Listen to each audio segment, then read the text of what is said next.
নিজেদের পাতা ফাঁদেই পড়ল ভারত। দক্ষিণ আফ্রিকার বিপক্ষে কলকাতা টেস্টে মাত্র 2.5 দিনে পেল হারের লজ্জায়। স্পিন সহায়ক উইকেটের সুবিধা নিতে গিয়ে উল্টো ধরাশায়ী টিম ইন্ডিয়া।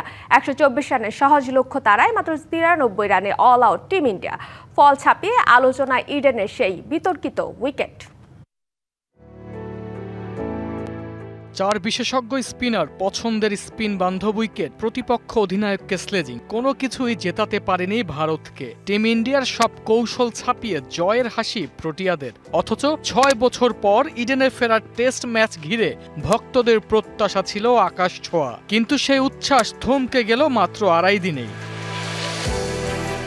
124 রানের মামুলি টার্গেটও টপকাতে ব্যর্থ ভারত। আর এই জয়ে ইডেনের সবচেয়ে কম রান ডিফেন্ড করার নয়া রেকর্ড গড়ল প্রোটিয়ারা। একই সাথে ঘুচিয়েছে 15 বছরের বন্ধ্যাত্ব। ভারতের মাটিতে টেস্ট জেতার স্বাদ পেল টেম্বা বাবুমারা।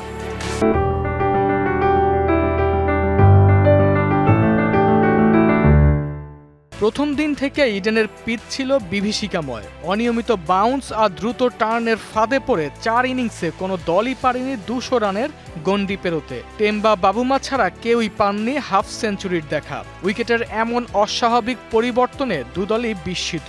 মাইকেল ভন, হর্ষ ভোগলের মতো বিশ্লেষকরাও পিচের মান নিয়ে জানিয়েছেন অসন্তোষ।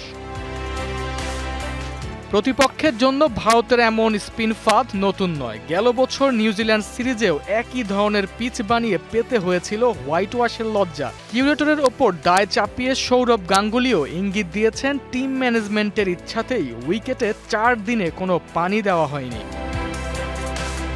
কম রানের লক্ষ্য তাড়া করতে না পারা ভারতের জন্য নতুন নয়। 1997 সালে ওয়েস্ট ইন্ডিজের মাটিতে 120 রানের টার্গেট ছুঁতে পারেনি ভারত। তবে দেশের মাটিতে এত কম রানের লক্ষ্য তাড়া করতে না পারার রেকর্ড এটিই প্রথম। প্রশ্ন হলো, এই ভুল থেকে কি আদৌ শিক্ষা নেবে টিম ইন্ডিয়া? গুয়াহাটিতে শুভমান গিলের দলের আর কোনো পথ যে খোলা নেই।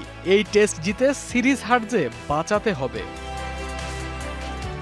Arman Hasan, DBC news desk.